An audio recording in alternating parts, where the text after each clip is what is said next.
Adulto, assassinado pelo próprio irmão, devorado vivo pelo deserto, despedaçado por um leopardo, massacrado por belicistas. Os grandes vilões da Disney não são os únicos que sofrem destinos cruéis. Hoje, vamos classificar todas as outras mortes da Disney, da mais chocante até a mais brutal. Comecemos pelos personagens com finais menos indesejáveis nesta discussão, ou seja, aqueles que foram revividos após mortes temporárias. Sem dúvida, a menos chocante de todas foi a do Olaf. Ok, antes de tudo, vamos lá. Alguém realmente achou que Olaf, o mascote feliz da franquia Frozen, ia continuar morto, quando a Elsa ficou congelada? Na sequência, sua magia foi anulada temporariamente, incluindo a que deu vida ao Olaf. Mas o Olaf não derrete, não tem um colapso nem nada assim. Ele simplesmente se transforma calmamente em um boneco de neve sem vida, com os braços caídos, aparentemente nem muito preocupado com o que está acontecendo. Eu estou com você, isso é bom. Até o Olaf sabia que ele ia voltar eventualmente, e felizmente ele estava certo. Se ele não estivesse certo, certamente haveria protestos na Disney até hoje. Depois temos Goodid o Caldeirão Mágico, candidato à voz mais irritante da Disney. Uma voz irritante não faz a gente deixar de respeitar a pessoa. Ah, pobre e miserável Gurdy merece umas boas palmadas e surras. Após recusar entrar no castelo de Satanás repleto de demônios. Mais cedo no filme, pequeno Gurdy se redime por sua covardia, ou como eu gosto de chamar, por não querer morrer. Sim, sacrificando-se ao caldeirão para neutralizar seu poder e impedir o exército do Rei de Chifres de dominar o mundo. Como o corpo de Gurdy foi recuperado sem grandes danos, é provável que sua morte tenha sido rápida. O grupo principal ainda o revive em troca do caldeirão. Mesmo assim, gostaria que tivessem mudado a voz dele. No fim dessa sessão está Mégara, o grande amor de Hércules. Apaixonar-se por um deus já é difícil, mas quando ele perde a imortalidade, tudo complica ainda mais. Hércules não se preocupou em ser esmagado por uma coluna, pois está acostumado com super força. Mesmo assim, aquilo poderia tê-lo esmagado como um inseto. Isso significa que o sacrifício de Mégara para empurrá-lo para fora do caminho foi realmente nobre. Levando-o a uma morte dolorosa, mas isso não a impediu de partir sorrindo ao lembrar do amor que salvou. As pessoas sempre fazem loucuras. Hércules retribuiu o favor e arriscou sua alma para salvar Mégara do rio Stygia, ganhando assim a divindade que tanto queria, e também salvou Mégara. Isso é o mais agradável que morrer esmagado pode ser. Para nossa última morte que não é definitiva, temos Stitch de Lilo e Stitch 2. Essa pode surpreender alguns de vocês, já que foi uma sequência lançada direto em DVD, mas isso não impediu que tivesse uma das cenas de morte mais angustiantes da história da Disney. Depois que Stitch passa quase o filme inteiro lidando com flashbacks e instabilidade por causa de como ele costumava ser destrutivo, ele finalmente decide que o melhor a fazer é deixar o planeta para não correr o risco de machucar sua Ohana. Você é perigoso. Infelizmente, Stitch não teve a previsão de arranjar um motorista da vez para si mesmo, e como resultado, ele tem uma pane durante o voo, cai com sua nave em uma ilha e morre no processo. Isso é pesado, cara. Se não fosse por ser um filme da Disney, isso facilmente poderia ter acabado como uma das cenas de morte mais mórbidas da história do cinema de animação. Por mais brega que seja o Stitch voltar à vida pelo poder da amizade, vamos relevar dessa vez. Afinal, não foi só a Lilo que chorou naquela cena. Deixa assim. Não fui eu, foi o Plickly que chorou como um bebê. Ele mesmo contou. Pergunta pra ele se duvida. Falando em lágrimas, esta próxima parte é uma categoria mais próxima da nossa realidade do que os ressuscitados. Essas mortes ocorreram por causas naturais. Começando essa categoria, temos a vovó Tala de Moana. Parece haver uma regra não dita sobre figuras parentais em filmes da Disney. Se um deles não estiver morto antes do começo do filme, pode apostar que provavelmente vai morrer durante ele. Moana não perde tempo mostrando o quão profunda é a conexão entre Moana e sua avó. Ela é a única que entende Moana e seu desejo pelo oceano, revela que seus ancestrais eram navegadores e a encoraja a segui-los. Infelizmente, a avó falece devido a uma doença desconhecida bem no início, mas não antes de encorajar Moana a seguir seu caminho e devolver o coração de Tefiti ao seu devido lugar. Naquele dia eu fiquei triste. O oceano escolheu você.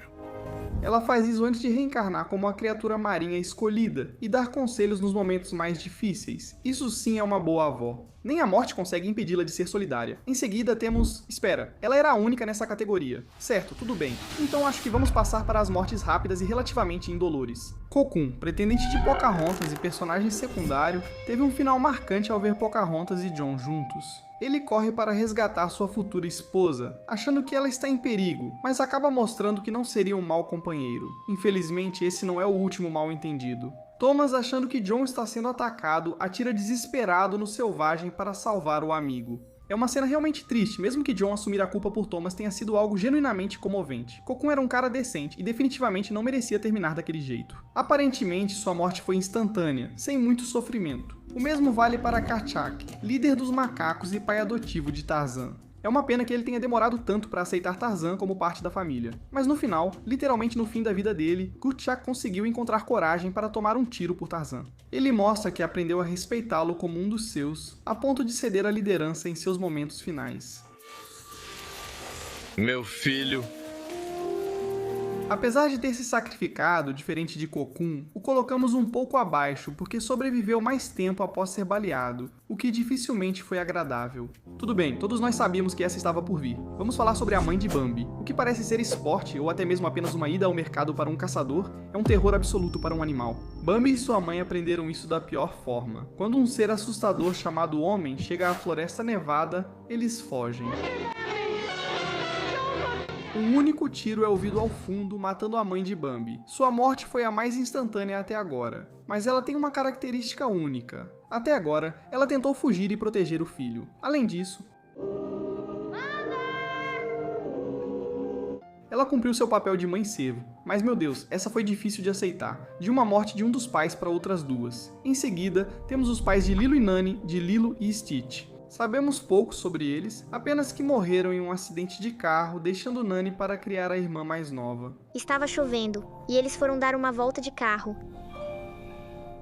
É uma morte brutal, não apenas pela forma como aconteceu, mas pelo que eles deixaram para trás. Porque por causa disso, a Ohana não teve uma vida fácil. Mesmo assim, enviaram aos filhos um anjo da guarda Stitch, um anjo nada tradicional. Ainda assim, é sempre triste quando o cachorro morre, mesmo sendo um capanga. Como Roscoe e DeSoto, os cachorros de Bill Sikes em Oliver e sua turma estão longe de serem os cãezinhos mais simpáticos por aí. Eles ficam mais do que felizes em matar e comer animais de estimação menores. E se eles hesitam, pode apostar que é por medo do seu mestre, não pela bondade de seus corações. Mas entenda, DeSoto, temos que ir. Eu gosto de gatos, gosto de comê-los. Mesmo assim, são cachorros. Por isso, quando perseguem Oliver, Dodger e a turma e acabam eletrocutados nos trilhos do trem, é impossível não sentir certa pena deles. E para encerrar essa categoria, temos mais uma dupla de capangas, as enguias Pedro e Juca. Talvez merecessem algo por ajudarem a espionar Ariel e cumprir as ordens da mãe, mas os filhotes da Úrsula só obedeciam. Isso mostra que Úrsula confiava nos dois para ajudá-la em tarefas importantes, mesmo sendo brava às vezes. Por isso, quando ela acidentalmente os transformou em pedra com o tridente... Meus pobres filhotes. A morte instantânea deles é ainda mais sombria porque Úrsula matou seus próprios bichos de estimação, chamados por ela de bebês. Patético. Isso é realmente triste, a ponto de até mesmo Úrsula, por mais má que fosse, ter se emocionado até as lágrimas. Mas, se serve de consolo, Úrsula, você acabou tendo um destino muito pior. Tenho certeza de que não haverá ressentimentos. Mande um oi pro Facilier por mim, aliás. Agora é hora de ficar sério. Esses caras passaram por mortes dolorosas, não rápidas ou fáceis. Um deles, inclusive, teve um final que resultou em um milagre. Pedro, de Encanto, é um dos muitos da lista de hoje que escolheram dar a vida para proteger quem amavam. Um grupo corrupto de soldados expulsou sua família de casa. Ele se entregou para que esposa e filho escapassem, torcendo para que os soldados resolvessem tudo conversando. Mas infelizmente, a vela mágica da Abuela contou outra história. Mesmo assim, Pedro partiu à sua maneira, como um verdadeiro herói. Dor 15, ou Doris de A Família do Futuro, foi difícil de classificar, já que é uma antagonista claramente maligna. Ela é um robô decidido a eliminar a humanidade e transformar o mundo à sua imagem distorcida. Além disso, ela não tem emoções nem nada do tipo, então não podemos dizer honestamente que qualquer meio de derrotá-la não seria justificado. Por outro lado, porém, a forma como ela é derrotada é bastante brutal. Doris é derrotada pura e simplesmente pela força de vontade. Lewis, que eventualmente a inventaria e a manteria escondida por medo do que aconteceria se ela fosse liberada. É alertado sobre os perigos e decide: não vou te criar. Por que inventei aquela chapéu idiota? Como resultado, Doris desaparece para sempre, salvando o mundo de uma inteligência artificial hostil. Por enquanto, ou seja, quando você faz um pedido a uma estrela, talvez queira lembrar que você possivelmente está fazendo um pedido sobre o cadáver de Rey. Não é para destruir a magia nem nada. Mas o Dr. Facilier pisoteou o cara. Como inseto, é como ser esmagado por um gigante tipo a bota maior do filme do Bob Esponja. O motivo desse estar tão baixo é que, como Dennis na cena, Rey sobrevive a isso e só morre depois. Já que ele pôde se despedir dos amigos, ao menos poderá reencontrar a esposa no céu. Foi um momento muito doce e suficiente para distrair meu cérebro da dor tremenda que esse coitado devia estar sentindo. Tadashi Yamada é o próximo, mas esse foi o erro dele. Mas Yokai, sair da sala dos roteiristas era para estar preso agora. Então, Tadashi, como muitos antes dele, deu a vida para proteger quem amava. Exceto que nesse caso não era nem um familiar ou amigo, era um professor. Ele admirava Callahan, está lá dentro, alguém precisa ajudar. Mas apesar de Callahan ter os meios para salvar tanto Tadashi quanto a si mesmo do prédio em chamas, sem falar em todos que estavam lá dentro, ele decidiu proteger apenas a si mesmo. Porque, boa pergunta, na verdade o cara era só um babaca egoísta. E nenhum trauma justifica deixar um verdadeiro rei como Tadashi morrer em uma explosão. Coitado! Já comentamos sobre a mãe do Bambi, agora vamos falar de outro pai famoso nas discussões sobre mortes na Disney, Mufasa. Se você é fã da Disney, provavelmente conhece bem essa história. Mas caso você tenha esquecido, Mufasa morreu durante uma tentativa desesperada de salvar Simba de uma debandada de gnus. Felizmente, ele conseguiu salvar Simba, embora tenha levado alguns golpes no processo. Então, naturalmente, ele corre para subir o desfiladeiro e tentar voltar para um lugar seguro, apenas para ser completamente traído pelo próprio irmão, que crava as garras nele e o joga para a morte. Vida longa ao rei. Apesar de Mufasa poder ter morrido com o impacto, é mais provável que tenha sofrido com as pisoteadas da debandada. Gnus, além do impacto de ser traído pelo próprio irmão, passando de uma traição vilanesca para outra. Depois vem Fidget e as peripécias do ratinho detetive. Hatchigan é um dos meus vilões favoritos da Disney. Ele vem de um filme subestimado e é terrivelmente encantador. Tipo, não há um pingo de redenção nele, como fica evidente pelo fato de que Fidget, de longe seu aliado mais leal e confiável, não estava a salvo de sua traição. Ele é um dos vários amigos que Rattigan tenta dar para sua gata Felícia durante o filme. Mesmo sobrevivendo, Fidget ainda é obrigado a servir seu mestre. No fim, ele morre ao dizer a Rattigan que precisam aliviar o peso da máquina voadora. Durante aquela sequência final de perseguição, uma ideia com a qual Rattigan concorda e, consequentemente, joga Fidget para a morte. É traiçoeiro, é fatal, considerando que Fidget é deficiente. Se o impacto com a água não o matasse na hora, ele morreria afogado, de forma ainda mais dolorosa. A Disney dos anos 80 era diferente, né? Mas ainda tinha ousadia no século seguinte. Sítica de irmão urso vem aí. Já é difícil para Sítica lutar contra um urso pardo para salvar o irmão impulsivo. Mas no fim das contas, ele escolhe não matar a fera diretamente. Em vez disso, ele decide que o melhor a fazer é criar uma distração perfeita. Ao esmagar a geleira sob seus pés, ele provoca uma avalanche que afasta o urso de seus irmãos. E tragicamente leva ele mesmo à morte. Sítica... Essa morte é ainda mais sombria pela falta de clareza. Ele foi esmagado, afogado na água congelada, ou foi o impacto no gelo? Ninguém sabe ao certo, mas sabemos que Sítica, diferente daquela geleira, nunca decepcionaria. Sério, geleira, vai se ferrar, você sabe o que fez. Assim como o oceano sabe o que fez com o rei Agnar e a rainha Aduna de Frozen, ignorando por hora as teorias de que eles teriam sobrevivido em segredo. Tudo o que sabemos com certeza é que os pais de Anna e Elsa morreram tragicamente em uma viagem ao exterior quando seus navios afundaram. Eles certamente teriam morrido de uma forma bem assustadora, e sem dúvida tentaram escapar. A maneira mais gentil possível de terem encontrado o fim, nesse ponto, seria por afogamento. E isso nem leva em conta o puro terror e pavor que eles devem ter sentido. Mas mesmo esses finais empalidecem em comparação com os poucos que restam. Agora vamos aos personagens com os finais mais indescritíveis do dia. Esses tiveram mortes realmente perturbadoras. Felícia e as peripécias do ratinho. Detetive pode parecer uma escolha estranha. O que parece um gato comum para nós, para os ratos, é a horripilante mascote do professor Ratagão, o que, por tabela, significa que ela é basicamente o equivalente a um dragão de estimação que come quem quer que o Ratagão mande. Para minha preciosa, meu bebê, o docinho do papai gostou do seu petisco saboroso? Ela é bastante leal para dar o devido crédito e no ato final do filme, sua lealdade se estende a perseguir Toby e os ratos para impedir que eles atrapalhem o plano do seu mestre. Infelizmente para ela, a perseguição rapidamente se transforma em uma fuga quando Felícia acha que enganou Toby. Que na verdade é o personagem mais brilhante da história do cinema, ela acaba provando que está errada e que é analfabeta, quando se revela que ela acabou de pular direto para o território de alguns cães de guarda ferozes. Provavelmente ela foi dilacerada até morrer e perdeu o laço bonito. Sei que era um monstro para os ratos, mas ver um gato assim ainda foi bem chocante. Pelos padrões da Disney, em quinto lugar estão as mortes precoces dos pais de Tarzan. Embora eles consigam salvar com sucesso seu bebê, esses dois têm um fim trágico nas mãos, ou melhor, nas garras e presas de Sabor. Ah, entendi, Sabor, tipo sabre, como um tigre dentes de sabre. Isso é esperto porque ele tem dentes afiados e também torna a morte ainda mais perturbadora. Mas eu vou além. Você sabia que dá pra ver os corpos deles ao fundo em uma cena? Pois é, divirta-se com essa informação. Agora vamos aos sinos fúnebres de Notre Dame para falar sobre a mãe de Quasimodo, do Corcunda de Notre Dame. Apesar de sua morte não ter sido tão brutal quanto a de outros, ela ainda merece destaque na nossa lista. Pelo simples fato de que ela morreu enquanto buscava desesperadamente ajuda no único lugar onde achava que poderia encontrá-la, a igreja.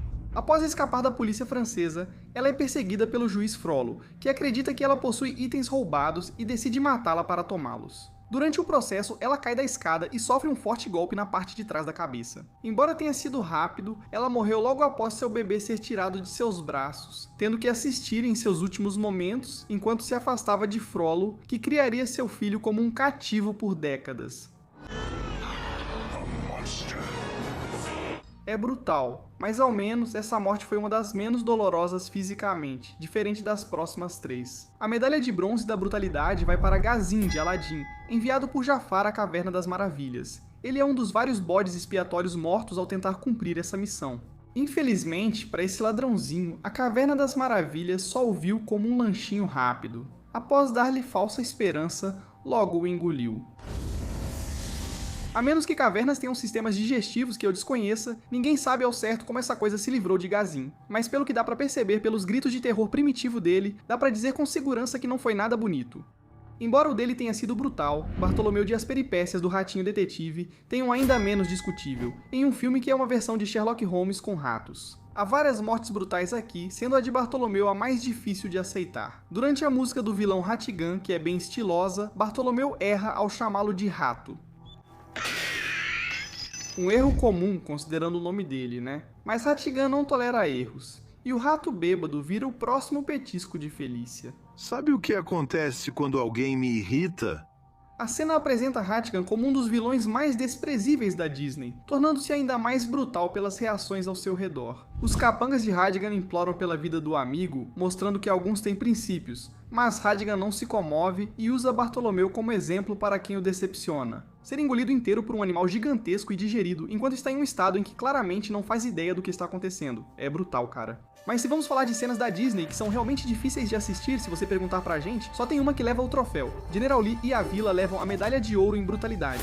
E sinceramente nem chega perto de ter concorrência. Quero dizer, o jeito que Shan Yu rastreia essa vila é perturbador. Ele encontra a boneca de uma garotinha, estuda as fibras e os fios de cabelo presos nela e deduz onde a vila deve ficar. Faz uma piada repugnante sobre devolver a boneca perdida da garota. Além disso, a garotinha vai sentir falta da boneca. Devemos devolvê-la para ela. Considerando o fato de que mais tarde vemos a mesma boneca no chão ao lado de uma vila completamente e totalmente destruída, é seguro dizer que as intenções dele não eram tão puras assim. Os Hunos destruíram essa vila e não deixaram sobreviventes, o que significa que eles fizeram questão de matar cada homem, mulher e criança ali, não apenas os soldados. Ver Li Shan homenagear o pai colocando o capacete e a espada no chão já é difícil o suficiente. Mas ver a boneca da garotinha colocada bem ao lado é simplesmente... Acho que não existe nenhuma outra cena da Disney que traga um sentimento tão forte de desespero e tragédia. Uma coisa é ver vilões sendo traídos ou heróis fazendo sacrifícios nobres. Mas além dos soldados heróicos como Li Shang, essa vila era cheia de pessoas comuns. Cara, não são heróis nem vilões, só pessoas. Homens, mulheres, crianças e suas bonecas de olhos de botão. Se Shan Yu tinha chance de ser humanizado antes, isso acabou com a destruição da vila, tornando esse o destino mais sombrio de qualquer personagem da Disney que não é vilão principal.